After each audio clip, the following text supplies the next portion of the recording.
ते अत्यंत चांगल्यारीत्या पार पाडला जाईल आणि आम्ही सर्व प्रकारची सुविधा ते प्लेयर्सला देणार आहोत.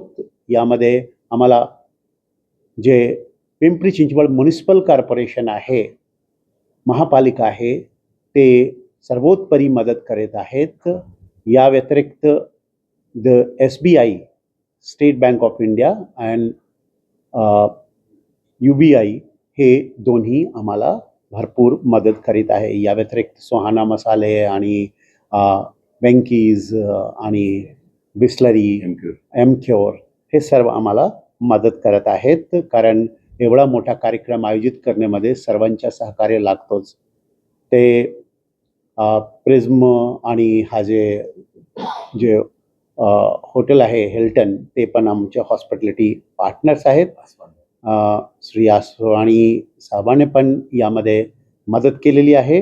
तर या सर्व लोकांचं मदतमुळे आपण राष्ट्रीय दर्जाचा खेळ आणि राष्ट्रीय दर्जाचा खेळचा कार्यक्रम इथे आयोजित करण्यात यशस्वी होणार आहोत.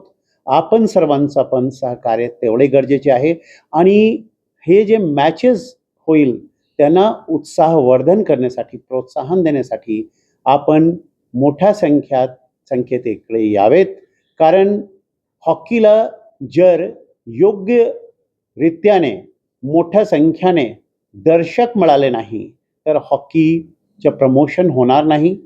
हॉकी एकमात्र असा खेळ आहे, सांघिक खेळ आहे, ज्यामध्ये भारताने भरपूर 8 वेळा गोल्ड मिळवलेले आहे आणि 2 वेळा ब्रॉन्झ मिळवलेले आहे.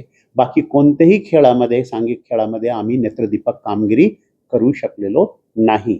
हा आमचा राष्ट्रीय खेळ आहे आणि मेजर ध्यानचंद आहे, ज्यांच्या नावाने हॉकी स्टेडियम आहे, त्यांचा जन्मदिवस क्रीडा दिवस म्हणून संपूर्ण राष्ट्रात आयोजित केले जातो. त्यामुळे हॉकीला चालना देणे प्रत्येक नागरिकच्या कर्तव्य आहे.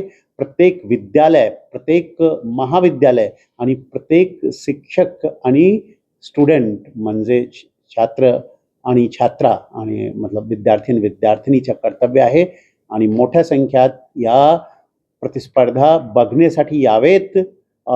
कारण जोपर्यंत व्ह्युअर्स येत नाही तोपर्यंत तो खेळाला महत्त्व मिळत नाही.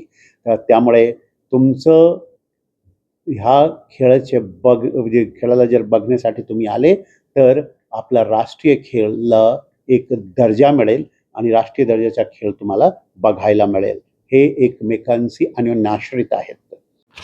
कृष्णप्रकाश साहेबांनी सांगितल्याप्रमाणे पिंपरी चिंचवड हे आपलं हॉकीचं माहेरघर आहे.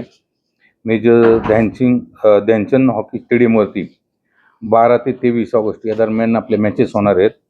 या ठिकाणी 4 संघात विभागले जाणार आहे.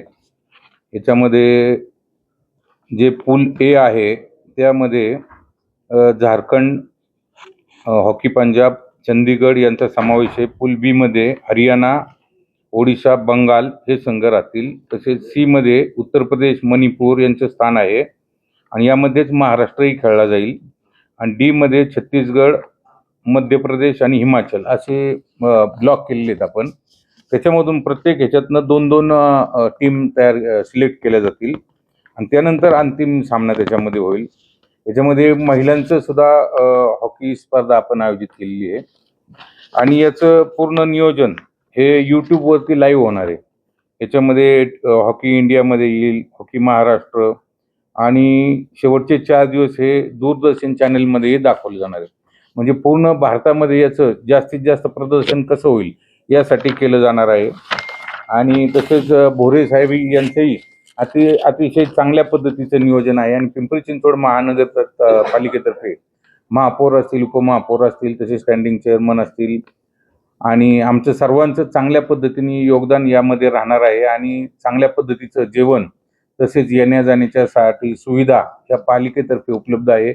आपले स्टेडियमही अतिशय उत्कृष्ट दर्जाचं आहे. संपूर्ण भारतामध्ये चांगल्या पद्धतीच्या स्पर्धा कशा होतील याचं पूर्ण नियोजन करून त्यानंतर पिंपरी चिंचवड महापालिकेचं सिलेक्शन झालेलं आहे. त्यामुळं हे निश्चितपणे एक गौरवाची बाब आहे.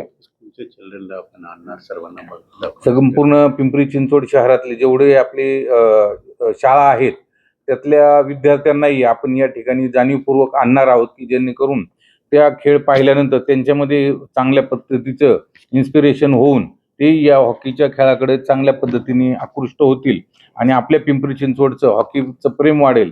तसेच चांगले खेळाडू आपल्या पिंपरी चिंचवड शहरातून निर्माण होतील यासाठी आम्ही पूर्णपणे काळजी घेत आहोत आणि प्रयत्नही करत आहोत. या पद्धतीचं आपण चांगल्या पद्धतीचं नियोजन करून पुढं या स्पर्धा आपण चांगल्या पद्धतीने यशस्वी करणारच आहोत. तरी मी साहेबांच्या टीमचं तसेच भोरे साहेबांचं आणि इतर सर्व राष्ट्रीय खेळाडूंचंही या ठिकाणी आगमन होणार आहे. त्यांचंही चांगल्या पद्धतीने आपण सन्मान करणार आहोत. तर लवकरच आपण पाहूया पुढे पुढे काय होतंय. आम्ही तसेच तुम्हाला अपडेट